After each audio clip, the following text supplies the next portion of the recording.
السلام عليكم حبايبي، ازيكم عاملين ايه؟ يا رب تكونوا بخير. معاكم ياسمين نظمي من قناه جيل تعليم الكروشيه. النهارده باذن الله هنعمل مع بعض محفظه دائريه بوك كده للفضه.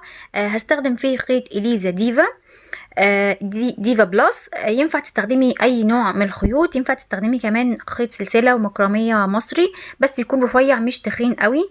استخدمت النهارده قطن لان في ناس كتير مش متاح عندهم خيط المكرميه عامه يعني، وبيسالوني كتير ينفع نستخدم خيوط صوف. فانا استخدمت النهارده خيط قطن رفيع علشان اللي مش متاح عندهم المكرميه يشتغلوا معايا بخيط عادي رفيع. لو اول مره بتشوفي قناتي يا ريت تشتركي عندي في القناه وتفعلي الجرس وتسيبي لي كومنت تقولي لي رايك ايه في المحفظه.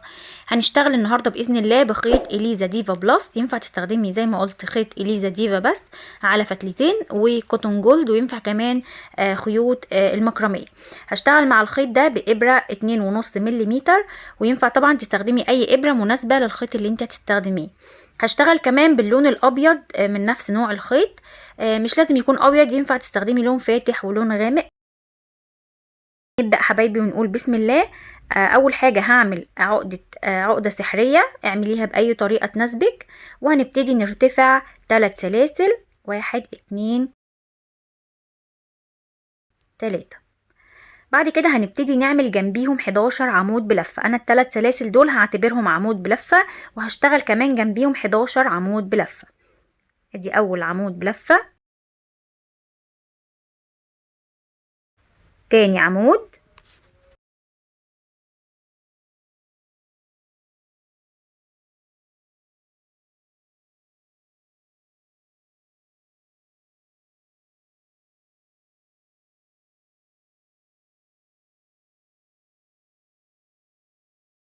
كده انا اشتغلت 11 عمود بلفة، واول 3 سلاسل دول هنعتبرهم عمود، يعني معايا 12 عمود بلفة.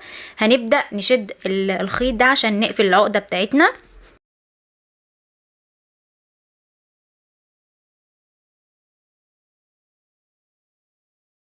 هنقفل في تالت سلسلة، ادي الاولى التانية، هنقفل في التالتة دي بغرزة منزلقة بالشكل ده. كده معانا 12 عمود. هنبتدي نرتفع لدور جديد سلسلة 2، والتالتة دي هنسحبها بالخيط الابيض. هنطلع بالخيط الابيض، هيبقى معانا 3 سلاسل، والثلاث سلاسل دول معانا بمثابة عمود. اول عمود بيقابلنا كده هناخده عمود امامي، هندخل خلف العمود كده نبرزه لقدام وناخد لفة بالخيط الابيض ده ونرتفع. ناخد لفة ونطلعها من حلقتين بس، والحلقتين دول هنخرج بيهم باللون الغامق بالشكل ده كده. وهناخد الخيط ده معانا تحت الشغل، واول حلقتين هيقابلوني هشتغل فيهم عمود بلفة تحت الحلقتين بالشكل ده كده، والخيط ده معانا تحت الشغل. وهنعمل عمود بلفة بس اخر حلقتين هنخرج باللون الفاتح ونقفل العمود بتاعنا. وباللون الفاتح ده هنعمل عمود امامي في اول عمود بيقابلنا على طول. احنا كده برضو بنعمل تزايد واحنا ماشيين. هنخرج من حلقتين وهنقفل العمود باللون الغامق، وبعد كده هنعمل عمود بلفة تحت الحلقتين. اللون الغامق بنعمل عمود بلفة تحت الحلقتين وبنقفل باللون الابيض، واللون الابيض ده بنعمل عمود امامي. اول عمود بيقابلنا هنا اهو بنبرزه لقدام ونعمل فيه عمود بلفة بس بنقفله باللون الغامق. هنبتدي نجيب اللون الغامق ونخرج من الحلقتين اللي معانا ونبتدي نعمل عمود بلفة تحت الحلقتين. نخرج من حلقتين ونقفل باللون الفاتح بالشكل ده كده. وهنبتدي نعمل عمود امامي. طالما بنشتغل باللون الابيض يبقى هنعمل عمود امامي، بنشتغل باللون الغامق بنعمل عمود تحت الحلقتين. هكمل السطر كله بنفس الطريقة. كان معايا 12 عمود، لما اخلص الدور هيبقى معايا 24 عمود. كده انا اشتغلت السطر كله بنفس الطريقة لحد ما بقى معايا 24 عمود بلفة. هنبدأ نقفل السطر بتاعنا هنا في الثلاث سلاسل دولت. هنسيب اول واحدة تاني واحدة ونقفل في التالتة دي بغرزة منزلقة. هنبدأ نعمل السطر اللي بعد كده وهنرتفع سلسلة 2 3 وهنشتغل في الحلقة البيضة دي عمود بلفة، بس هنقفله باللون الأبيض. هنخرج من حلقتين وهنخرج من الحلقتين الغامقين دولت باللون الفاتح. بعد كده هنعمل عمود أمامي باللون الأبيض ده، هنعمل عمود أمامي على العمود الأمامي اللي معانا ده، هنعمل عمود أمامي وهنقفله باللون الغامق.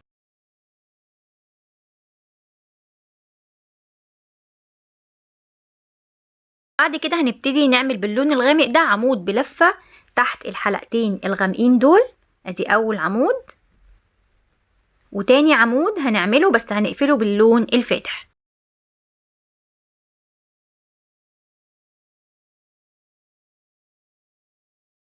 بعد كده هنعمل عمود امامي على العمود الامامي هنا وهنقفله باللون الغامق.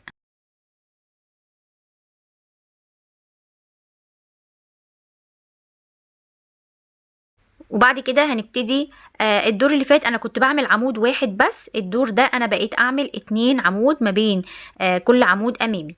هنشتغل 2 عمود باللون الغامق. ادي اول عمود، وتاني عمود هنقفله باللون الفاتح.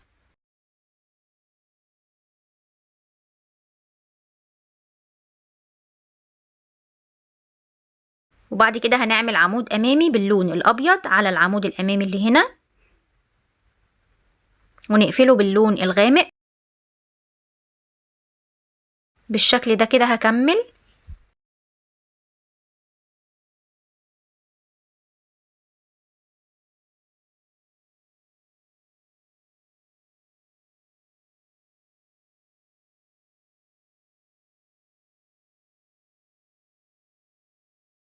كده انا خلصت السطر كله بنفس الطريقة. هقفل في تالت سلسلة هنا بغرزة منزلقة. كده انا خلصت السطر. كنت بعمل السطر اللي فات 2 عمود بلفة، عمود امامي، 2 عمود بلفة، عمود امامي. السطر ده هبتدي ارتفع 3 سلاسل، 1 2 3، وده اول عمود معايا، وهعمل 2 عمود كمان. ادي تاني عمود، وتالت عمود هقفله باللون الابيض. هشتغل على الحلقة البيضة دي واقفله باللون الابيض. كده انا السطر ده هعمل ما بين كل عمود امامي، هعمل ما بين كل عمود امامي وعمود امامي هعمل 3 عمود بلفة. ادي اول عمود امامي اهو، وهنقفله باللون الغامق وهبتدي اعمل 3 عمود بلفة. كده انا كل سطر بتزايد ما بين كل عمود ابيض، عمود امامي وعمود امامي، بتزايد زيادة عمود بلفة من اللون الغامق. يعني السطر اللي فات كان 2 عمود بلفة، السطر ده هيبقى 3 عمود بلفة ما بين العواميد اللي هي الامامي. السطر اللي بعده هيبقى برضو 4 عمود بلفة، والسطر اللي بعده هيبقى 5 عمود بلفة اللي هو اللون الغامق. هكمل لحد ما اوصل 5 عمود بلفة ونرجع نكمل مع بعض.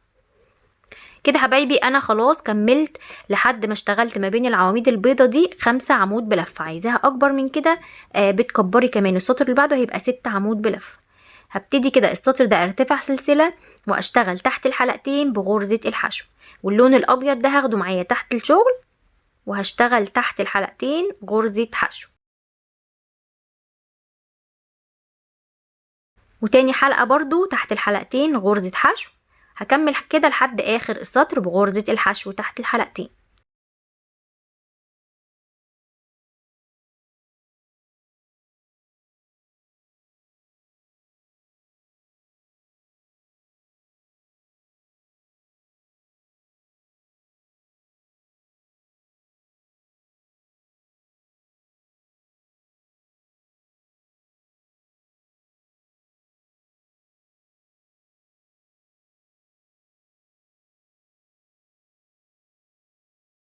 كده انا خلاص خلصت السطر كله بغرزة حشو تحت الحلقتين، وهنبتدي مع بعض سطر جديد. وهرتفع سلسلة 2 وهشتغل الدور ده كله بغرزة نص عمود في الحلقة الخلفية. هاخد لفة وادخل في الحلقة الخلفية اعمل نص عمود. الحلقة اللي بعديها هاخد لفة وادخل برضو هعمل نص عمود. هكمل كده لحد ما اخلص السطر كله بغرزة نص عمود.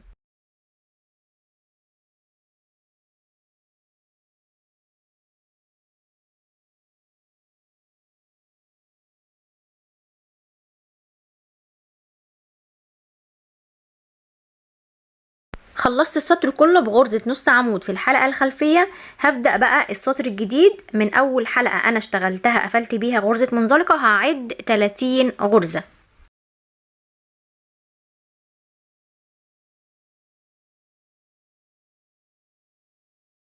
دي كده الغرزة 31 هحط فيها علامة كده. دول 30 غرزة مش هشتغل عليهم، ده مكان السوستة. هبدأ ارتفع سلسلة واشتغل غرز حشو تحت الحلقتين. هشتغل السطر كله بغرزة حشو تحت الحلقتين.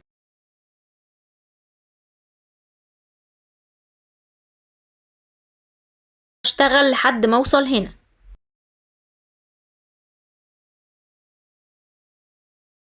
كده خلاص انا خلصت السطر، فاضل بس معايا الغرزة اللي هي 31. هشيل العلامة واشتغل مكانها غرزة حشو وهرتفع سلسلة وهشد الخيط.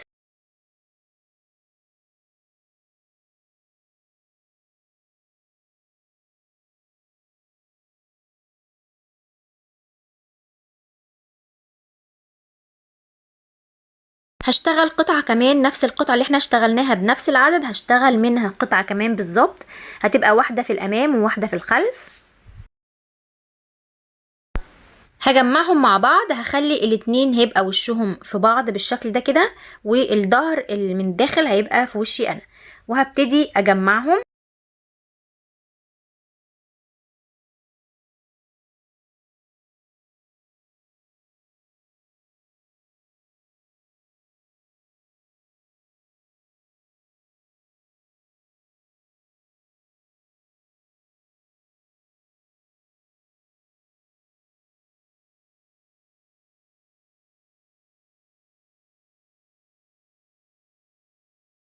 هقفلها بنفس الطريقة بالظبط خياطة لحد ما اوصل هنا.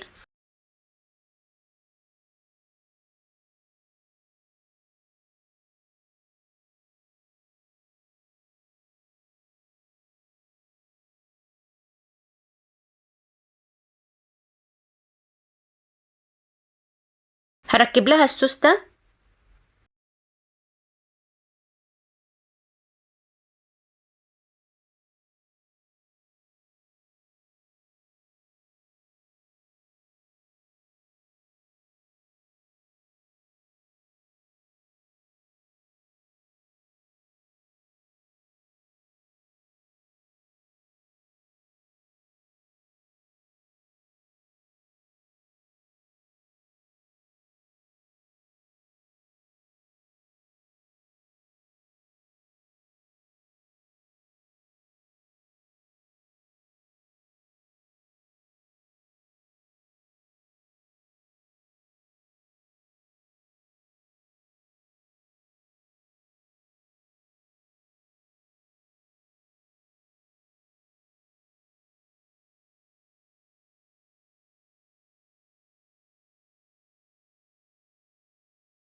هي طالعه معايا طريه علشان طبعا ده خيط قطن، لو استخدمت فيها خيط مكرميه مصري او خيط سلسله او خيط خيش عامه، يعني الخيوط الناشفه دي هتبقى ماسكه نفسها عن كده شويه، فانا هضطر ادعمها ببوري. وينفع كمان تستخدمي كنفه.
وبكده يا حبايبي يكون خلصت معانا. يا رب يكون الفيديو عجبك. لو الفيديو عجبك ما تنسيش تحطي لايك وتشتركي في القناه وتفعلي الجرس وتسيبي لي كومنت تقولي لي رايك ايه في المحفظه وبتشاهديني من اي بلد.